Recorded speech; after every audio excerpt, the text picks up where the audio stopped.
Ouch. Yeah. No, it wasn't the badge, sorry. No magic smoke here. Yet. So, welcome to the afternoon. Thank you for indulging our small delay. Let's just make sure everyone had time to get lunch. And thank you, Marina, also for that. And so, without further ado, Marina, welcome back. And the stage is yours. Thank you. You don't need this.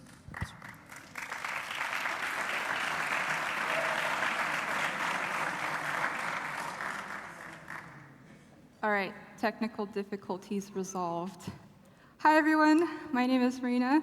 Thank you very much for joining after lunch. Thank you, Bruno and George, for the invitation. I was here last year. It's actually my very first cybersecurity presentation. And since then, I've done quite a few more and also organized B-Sides Amsterdam, which is on Thursday. So I'm not being very responsible right now. But I do have a clicker, actually, if it'll work. Yes. So, about the director. I live in Amsterdam. I currently work at Z-Cert, which is the sectoral cert for the healthcare sector in the Netherlands. Been there for a couple months now. I am obsessed with cats. I think that's the main aspects of my personality, honestly. So I'm very happy to be here. There have been some really, really great talks, and I'm very grateful to be in the lineup one more time. So, this talk has some disclaimers. Does anyone, so I have to see if I can actually see my notes.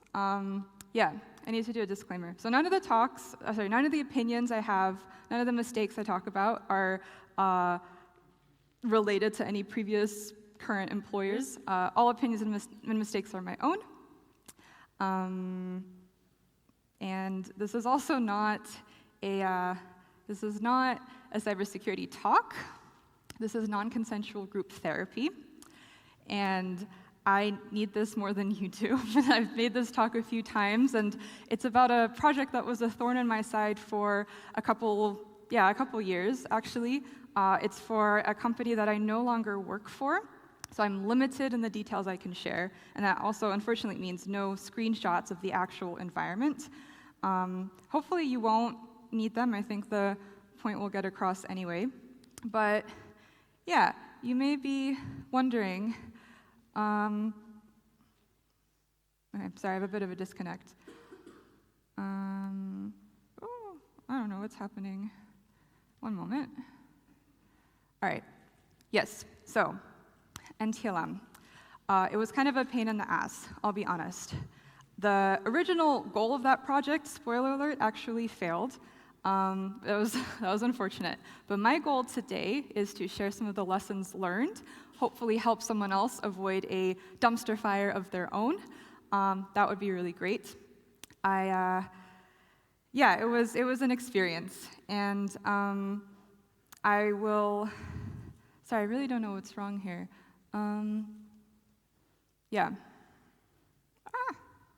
Okay, yes. Sorry, this is a very rough start. I don't think I've ever done that before.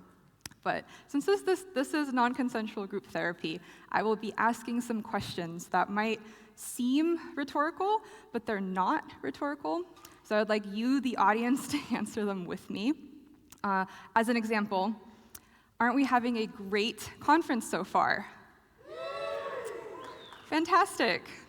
Aren't you so excited to listen about a 40-year-old legacy authentication protocol? I did not expect that one to be that loud. So you may be wondering, since we're here, what is NTLM doing at a cybersecurity conference? That wasn't a rhetorical question. Counter question. Does anyone here know what NTLM is? All right, a bit. Does anyone here know it from the IT or sysadmin side? All right. Does anyone know it from the offensive side and be really loud? This is why NTLM is at a cybersecurity conference. Does anyone here work at Microsoft? Okay, I think we're safe. So, before I continue to where everything is on fire and nothing's working and everything's breaking, I'm going to provide some context. So I had just started at this company, and I wanted to make my mark. I wanted to prove my worth, prove my value. I was going to make an impact. And being the humble and sensible person that I am, I picked a project that was unresolved with no progress for several years at that point. There had been a few attempts to finish it. None had succeeded. That project was removing NTLM in all its forms from the company. So you might consider why that happened. I did not. To me, this was a security problem, and I was a security person. It seemed straightforward enough, so I was going to tackle it. It would be fine. And I didn't know what NTLM was when I agreed to finish the project within 6 months. That might have been helpful. But yeah, I don't know, I had faith or delusion, whatever you call it. And when I started researching, I realized that it was not at all straightforward as I had thought. When you go to research NTLM, you may encounter any number of these terms. They're not always used in a consistent manner. They're not defined the same way everywhere, not even by Microsoft, who invented it. None of this is interesting, and I don't want to put anyone back to sleep, so I'm not going to talk about any of this, but if you need a translation chart, come see me after. I'm happy to share it with you. But what I found out was that the whole NTLM authentication protocol family started with LAN Manager. So back when dinosaurs went to school, LAN Manager was used in the LANMAN software suite of Microsoft. The year was 1987. Now, LANMAN is a challenge response mechanism. I think we're all familiar with those. Client wants to authenticate to a server. Server sends back a challenge. The client sends back the challenge with its hash, some other stuff, and if that is the value the server expects, then it grants it access. And if not, then, too bad. There are several problems with it. So, for one, it uses DES, which is not great. The LM hash also really sucks. There is no minimum password length, and the maximum length is 14 because it takes the password into two 7-character bits and then kind of remashes them together. So if you have more characters, those get cut off. If you have fewer, then they get padded. So that makes the whole key space, cracking space, very small, very arbitrary to crack. There is no mutual authentication between the client and the server, which is bad because while the client has to prove its identity to the server doesn't have to do that to the client. So your client could be authenticating to a server, a domain controller, or, I don't know, anything else you put in front of it. So that makes it vulnerable to man-in-the-middle attacks, or adversary in the middle, but that's too many syllables. So the passwords are also case insensitive. So whatever you put in as the password gets just put into uppercase. So that also limits your amount of entropy that you can put. There's no MFA possible. This was legacy. They didn't have such a thing. So I could go into more detail about how it works and how everything gets packaged up for backwards compatibility. Or I could just show you the cracking of an LM hash using a rainbow table in less than a minute and 30 seconds. So if you have an extra 7 terabytes of disk space, you can try this at home. So that sucks. What did they do about it?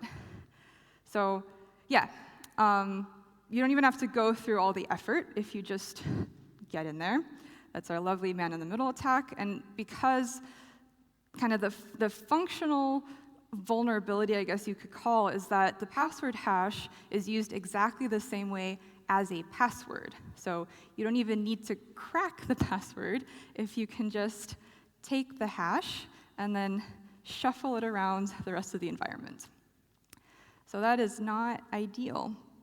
So in the year of Jurassic Park, the very first movie, they came up with NTLM. At the time, it was just NTLM. Now we call it NTLM1. But it works basically the same way with some minor improvements. Instead of using des for the hash of the password itself, it uses MD4, which is weak, but slightly better. It still uses DES. It still doesn't, I forgot to mention, no salting of the password, so very much decreases your entropy. So still no salting here. You do have a longer password. You can do uppercase and lowercase, which is also good, but it's kind of a basic thing. So no mutual authentication still, so you can still do man-in-the-middle attacks, and there's no multi-factor authentication. So I don't know what took them 6 years to develop. So in just a few years later, coincidentally, this was the year my parents got married, so I wasn't on this earth yet. But NTLM version 2, again, some improvements. A big one is that it uses HMAC MD5 instead of DES, which makes it significantly harder to crack, but again, not impossible. It also sends the challenge back with its own client challenge plus a timestamp. So this means you can't really reuse the hash like you could previously. And it still, though, unfortunately, is unsalted. MD5 is still vulnerable. We're recommended not to use it. And again, no mutual authentication and no multi-factor authentication. So not great. Then, just 3 years later, Kerberos came about. I am older than Kerberos, thankfully. It is way too complicated to go through now. I'm not going to waste time on that.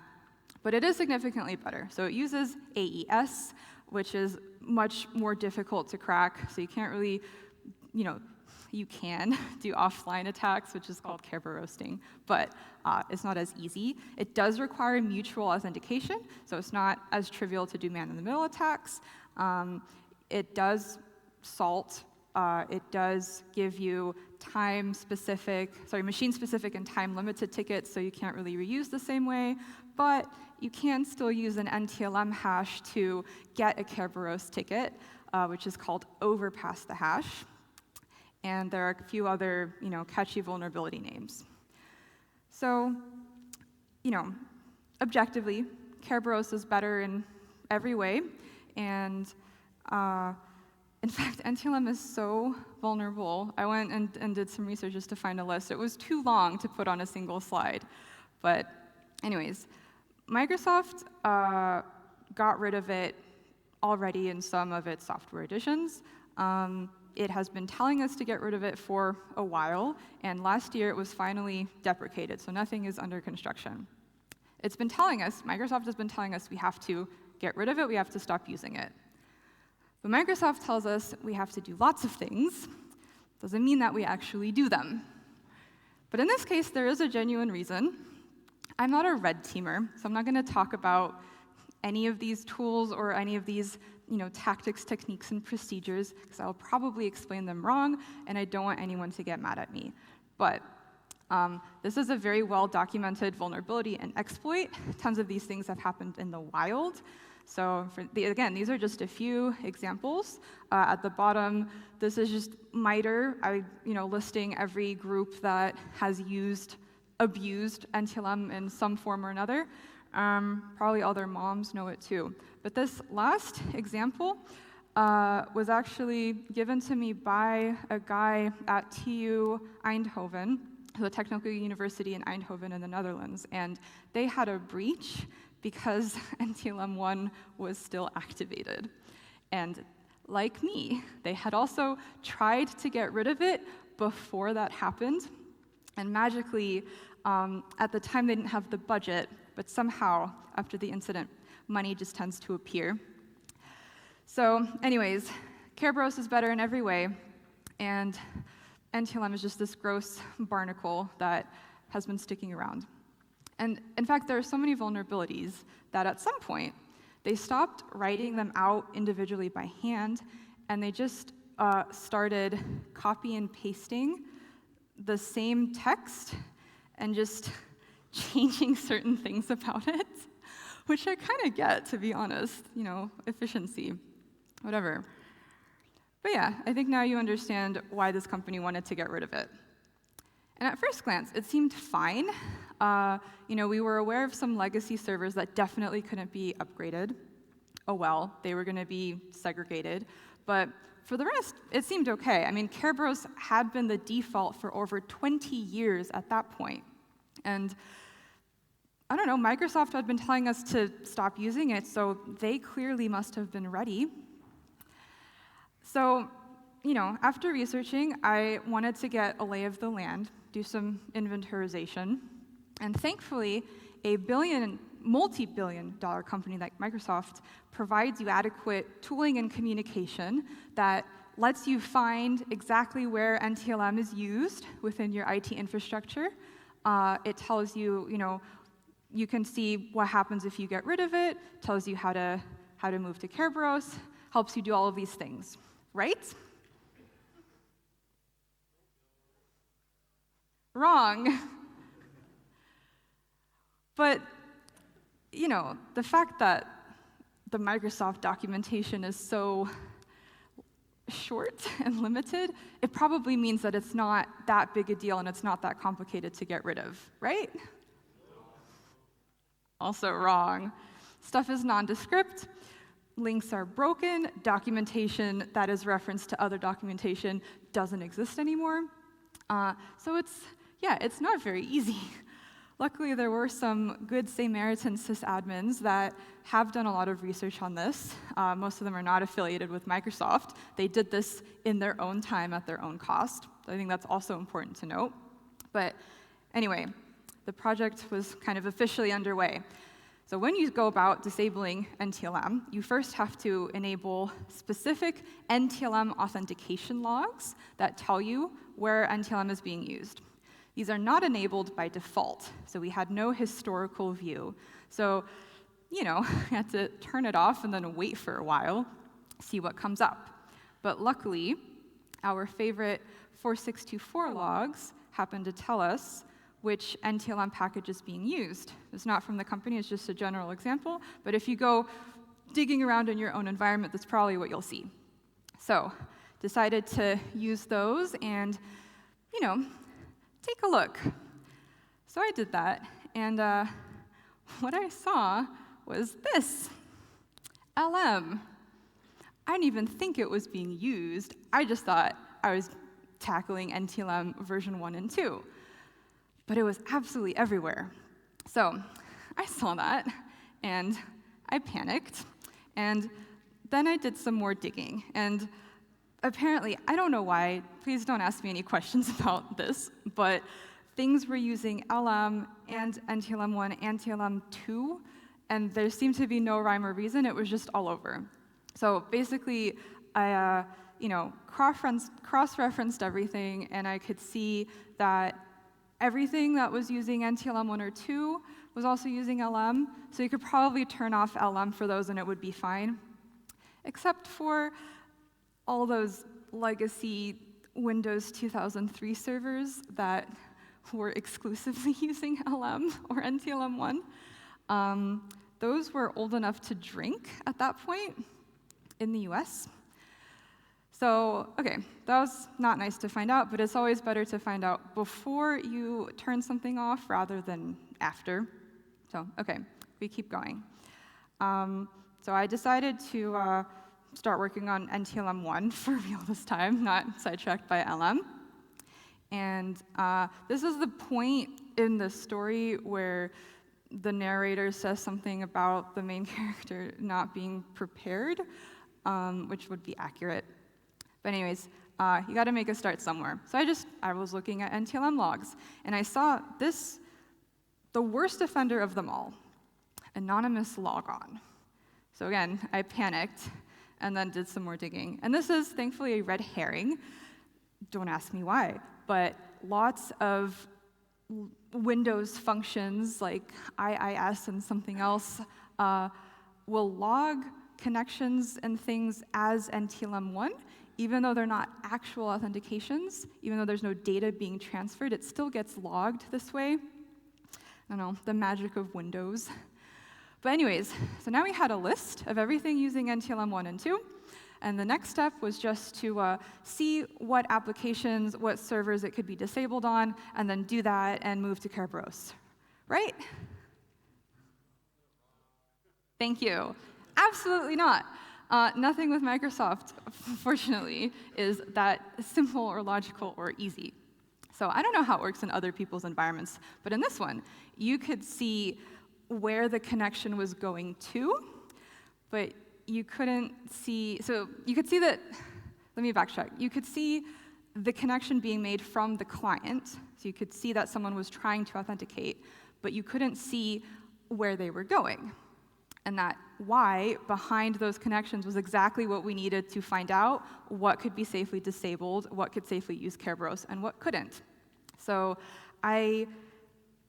all of these go through a domain controller. So you see one part of the connection, and then where it goes after the authentication just kind of disappears into the ether. And I dived into a rabbit hole, trying to figure out what was on the other side of that connection. And it is genuinely disappointing to say that I never reached the bottom, because I really wanted to make a tool or find a method or do something that would simplify this for other people facing the same problem. It was really frustrating, and I tried everything I could think of. I looked at logon IDs, but those always changed as soon as the new authentication session had been started. I couldn't use process IDs because the NTLM SSP process was always handling authentications. We didn't collect client-side logs, so I looked on those. Can't see where they're going either.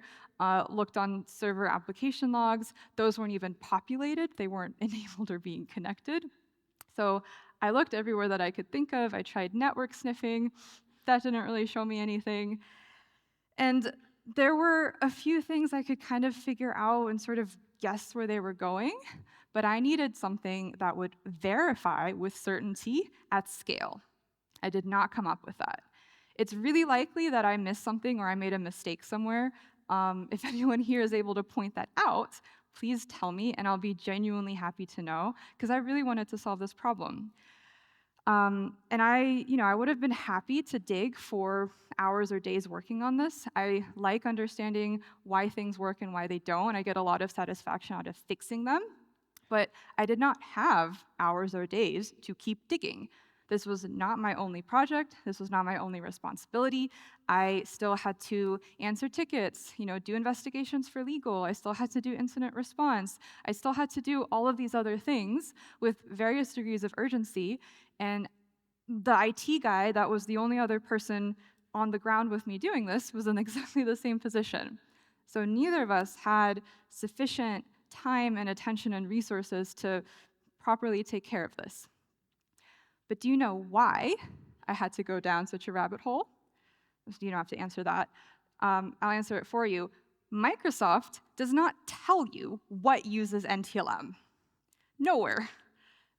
They give a few estimates, but nowhere is there a list or a catalog of every Windows utility and function that is dependent on NTLM 1 or 2 or LM. It doesn't exist. And some of you might be wondering at this point if we reached out to Microsoft support. And if you have done that, I smell smoke, so I'm just going to take that out. If you have ever worked with Microsoft support, you know that we did do that over many months. Absolutely made no progress. We would keep getting the same, copy-pasted troubleshooting answers to questions that weren't being answered. There was things we had already tried that didn't solve the problem, and then they would close the ticket, saying the problem was resolved, and it absolutely was not resolved. And at this point, despite not being a sysadmin, I knew more about NTLM than any support specialist we got, so it was increasingly frustrating. And then they started doing this other thing, which I am still very resentful about. when you log a Microsoft support ticket, you get the option to choose how you'd like to be contacted, either by phone or by email. I personally have the attention span of an overly caffeinated squirrel. I need everything in writing. Everything has to have a paper trail. I never choose by phone, I always choose by email. So what would they do? They would call, they would let the phone ring once, they'd hang up, and then they'd close the ticket saying, I was unavailable. I need a therapist, I think. Like, that messed me up.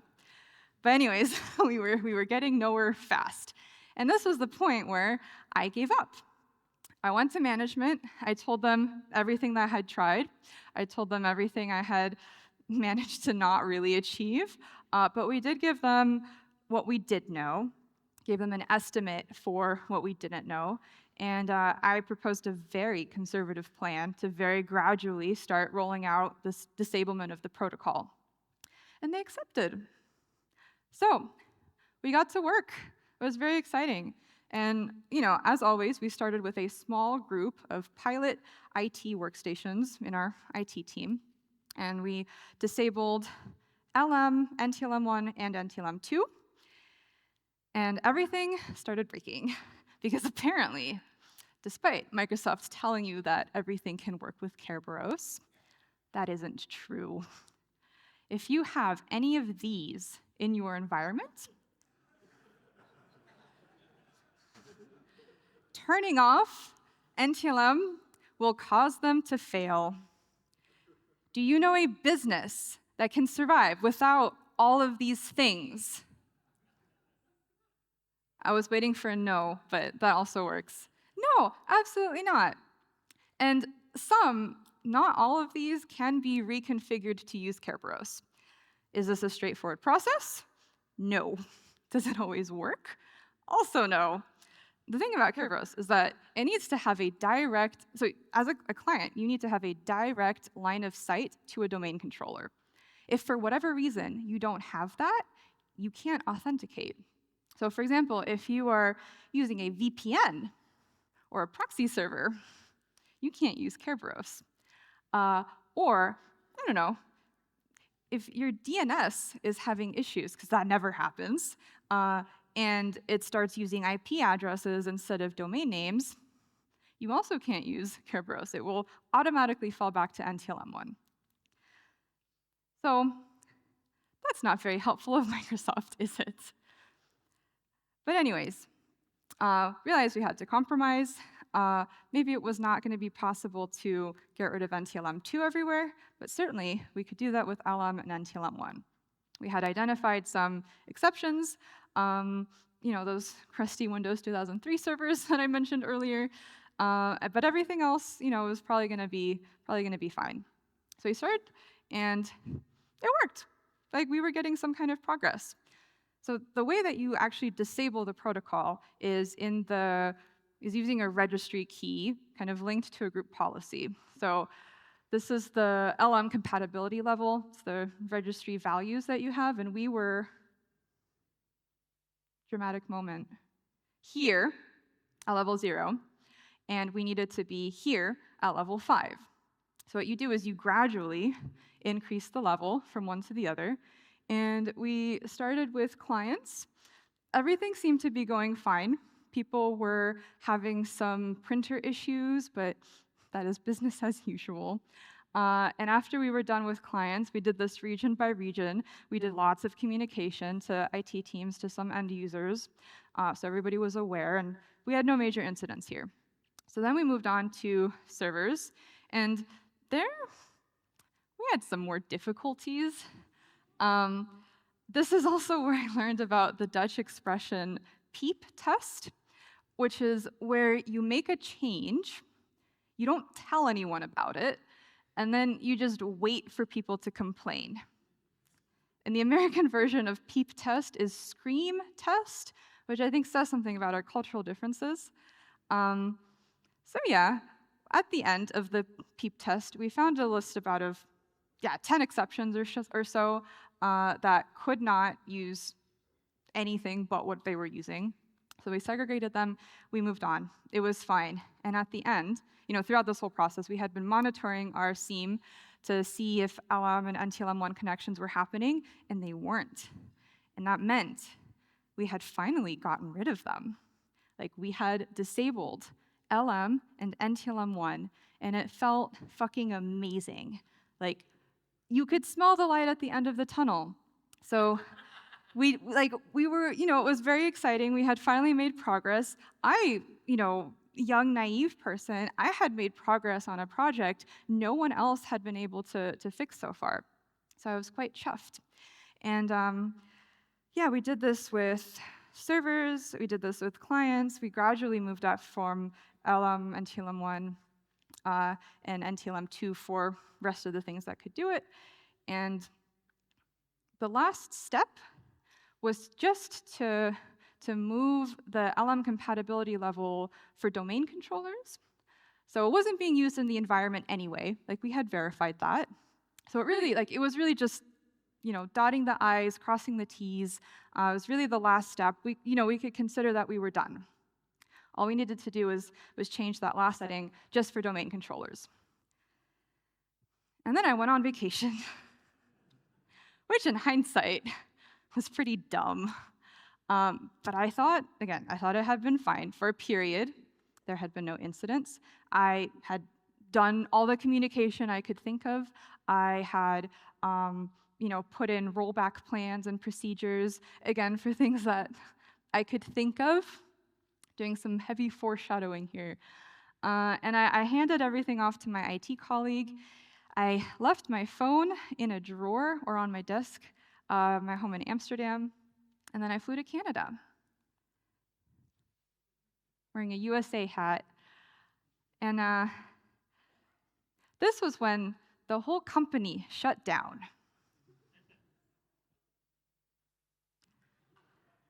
That's a marmot, by the way.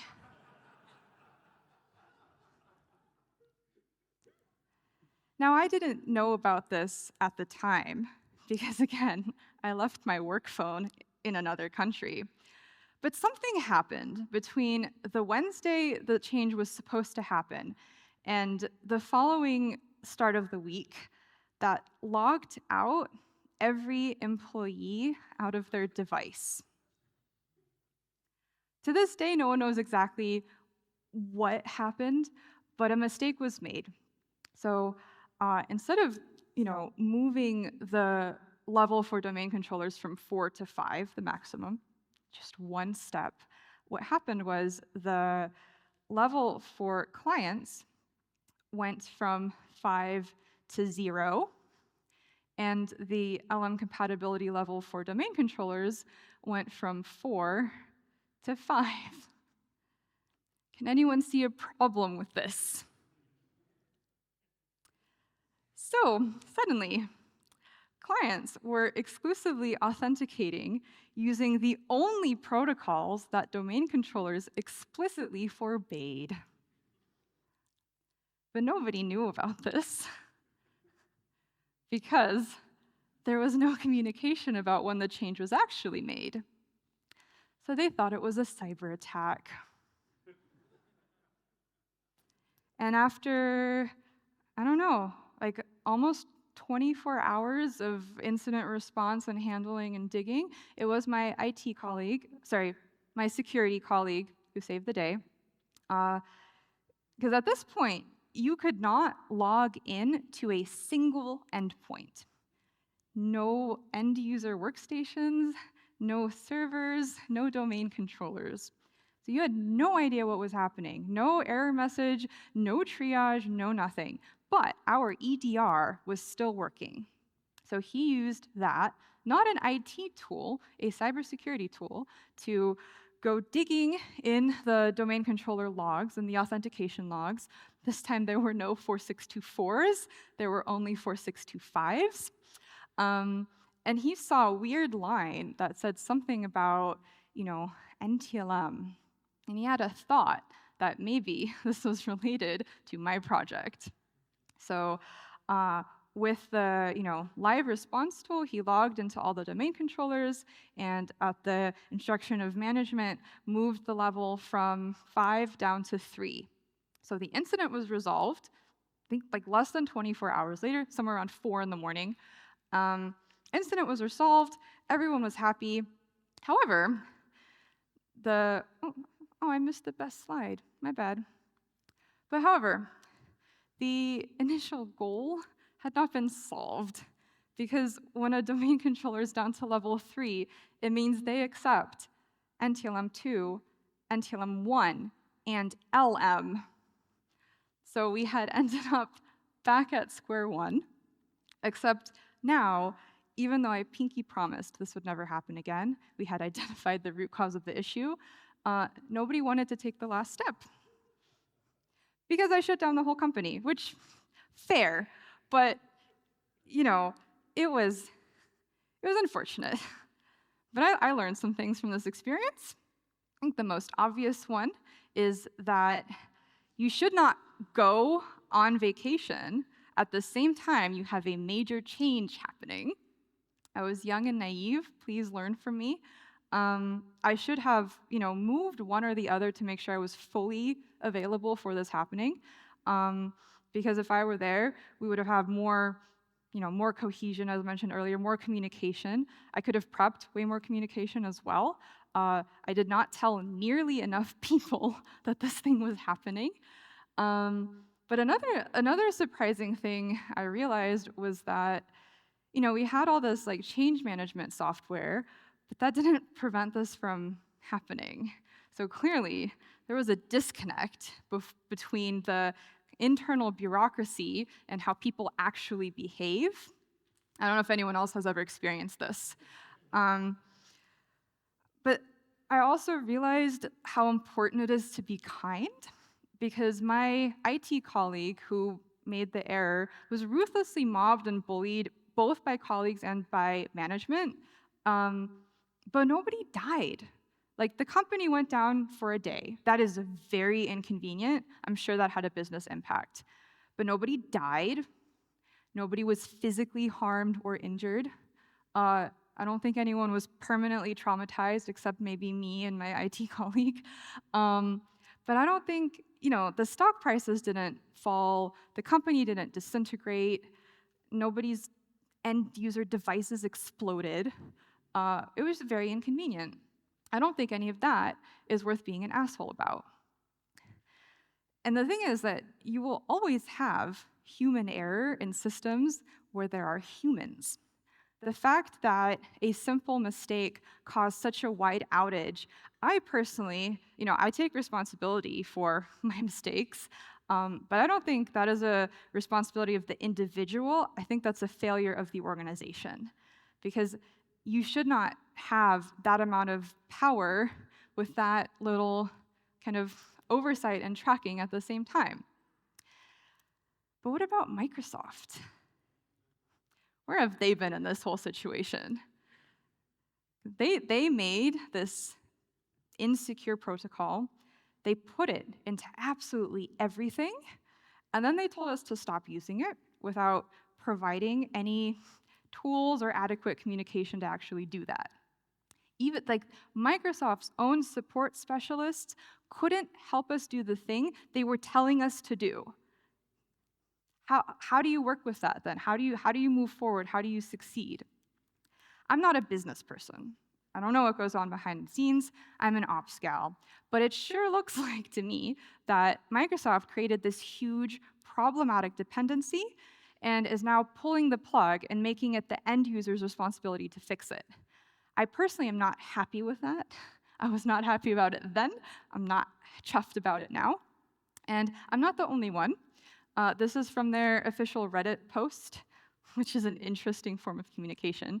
But this is their post in the sysadmin subreddit. Any frequent flyers here? Sysadmin/r, or the way around, I'm dyslexic. But anyway, I'm not the only one who feels this way. Here was someone who also felt under-supported.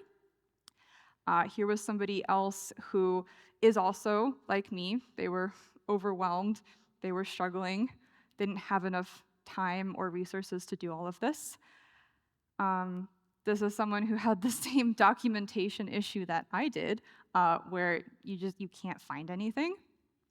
And then there's this guy, who is clearly not at his first rodeo. So it was not a fun experience. It was educational, but it wasn't fun. And I'm not just trying to bash Microsoft here, although they do make it very easy to do that.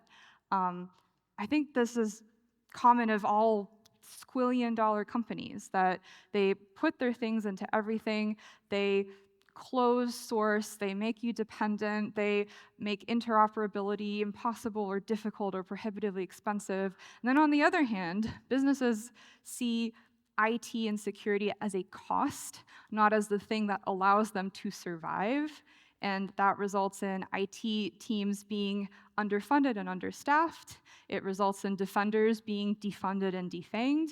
And it also results in attackers having more and more access, with fewer and fewer consequences, it seems like, too.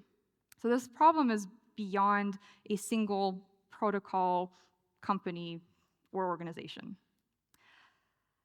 And that kind of creates a chicken and egg problem, because when you continue to produce, to develop, and to sell insecure products, you're not actually encouraging anybody to move past them. Microsoft has been maintaining backwards compatibility because if they don't, the world breaks. But that doesn't help security, does it? When you have things left open, when you have things low-hanging fruit, very easy to crack, very easy to man in the middle, very easy to pass the hash. Not just NTLM, it's tons of other protocols that are vulnerable to these kinds of things that are used everywhere. So, nonetheless, in the grand scheme of things, despite the fact that they didn't provide adequate communication or infrastructure, in my opinion, to safely help people when they pull the plug, I do think this is a big step in favor of security. I'm sure that we will see more of this happening, so be prepared, right? Take into account the fact that you have aging devices or aging systems or aging protocols in your environment. Think about the future. Think about when there are no tools, when there is no one to help, when access suddenly gets cut off. For example, with NTLM, NTLM 1 has already been removed entirely from Windows 11, so it's not even a feature in there anymore. And in future Windows Servers editions, NTLM 2 will also be completely removed, so those will be fully Kerberos only. Again, I'm not sure how they're going to go about that. Unfortunately, NTLM is not truly going anywhere, and I think that's kind of the problem, is that we're in a situation a little bit that we can't really get out of on a large scale.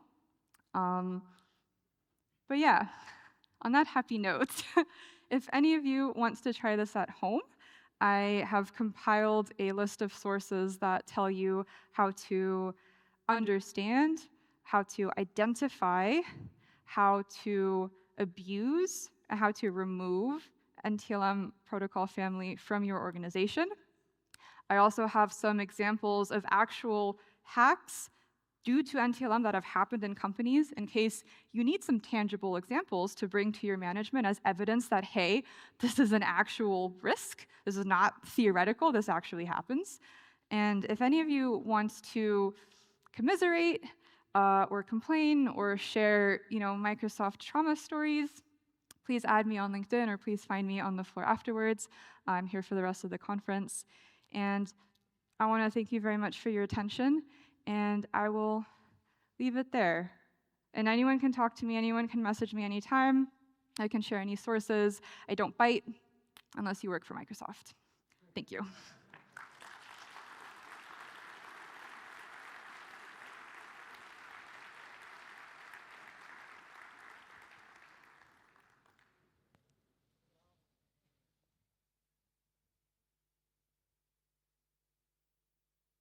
Oh, I see some questions.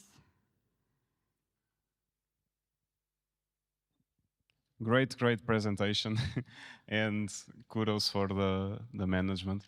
I didn't catch where the clients stopped using or dropped back to the 0 level and started only using NTLM. Yeah, so what happened was so the clients were at level 5, so they had stopped using LM and NTLM1, and they were using Kerberos whenever possible, and occasionally falling back to NTLM2. And the domain controllers were at level 4, so they were still accepting they were still accepting NTLM1, and instead of going to just 5, they went to 5 while the LM compatibility level for the clients got changed. So that should have stayed the same. It should have just been the domain controllers going up. So the clients were already at 5. Sorry, I'm explaining this very badly. They got put down to 0 by accident. And then the domain controllers were at 5. After the incident was handled, they were down to 3, and the clients stayed at level 0. So they were using everything, and the domain controllers were allowing everything. Okay, so the clients should have also been pulled into the 5, is that it? Well, they should have stayed at the 5, yeah. Okay. So we had taken care of clients, we had taken care of servers, everyone was only at 5, and then that got bumped down. All right, great takeaways here. Thanks.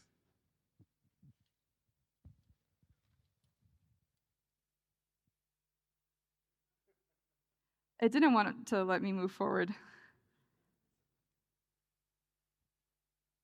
Okay, I guess this also just force plays. There you go. Anyone else?